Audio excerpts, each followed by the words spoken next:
Who am I?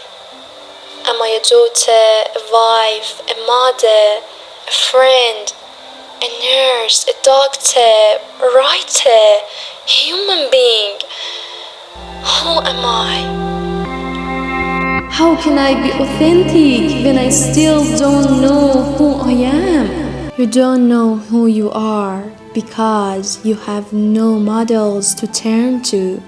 That is, you have no direction. What should be done? One should seek out the methodology set down by the Prophet, peace be upon him. When the disease reaches the roots, falls away and remains rootless and wandering. This is what the Prophet, peace be upon him, brought when Islam, the real sense of submission, was revealed to him. Submit to that which gave you roots, the one God, and not the multiple forms which attract one away from one's root. Strengthen your roots so that when there is a mighty shaking, as the Quran so firmly announces, your roots will hold. When the earth is shaken with her violent shaking. In our society, women change rapidly. The tyranny of our times And the influences of institutions take her from what she is.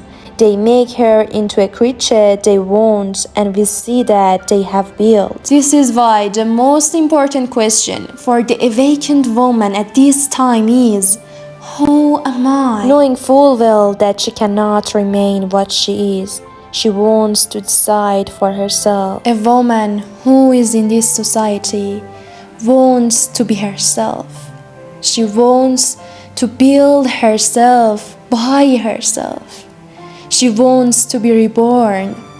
If our communities want to save our women, if as women we want to save ourselves from this great injustice of not knowing who we are, we must first learn to distinguish what is religion and what is custom. we need a model, an ideal example, and Hazrat Fatima Salamullah alayha is a role model for women throughout history, as rightly stated by the Prophet, peace be upon him. Fatima is the best of all women of the world and a role model for all Muslim women. If there has been anyone who walked through fire, it has been Hazrat Zahra Salamullah alayha. A woman whose values don't change, nor do they depend upon the customs of the social, cultural, or economic systems. We must rediscover this woman Whose childhood was spent giving her father strength as he called the people to mercy, whose youth was spent in the heart of a movement,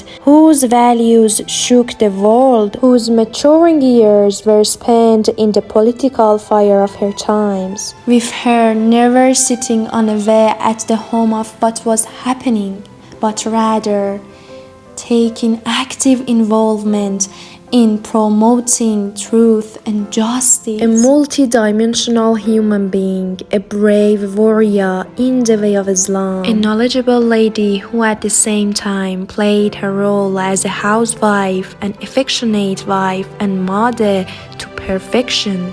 With a role model such as this great personality, Muslim women should never feel weak or helpless, but should gather more awareness about the high status that Islam grants to a woman. Her sermons, poems, and sayings are evidence of her intellectual strength of character and nobility of mind. She was an embodiment of all virtues of womanhood. She was an exemplary daughter, a loving and supportive wife, a caring mother, and a powerful and aware member of society. Despite all these feminine qualities, Hazrat Fatima Salamullah alayha was also a very courageous lady who accompanied the Prophet, peace be upon him, In many wars, even after her father's death,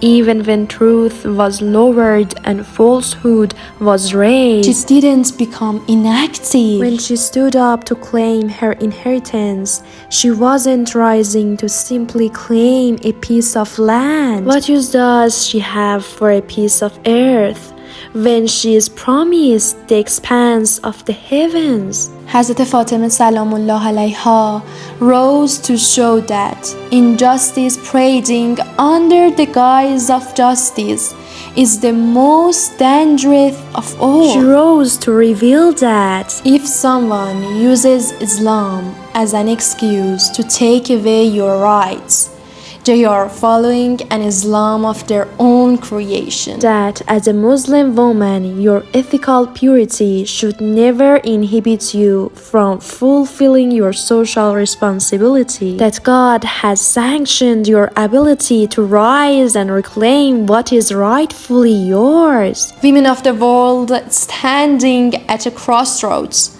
remember, you weren't made for a life of mediocrity.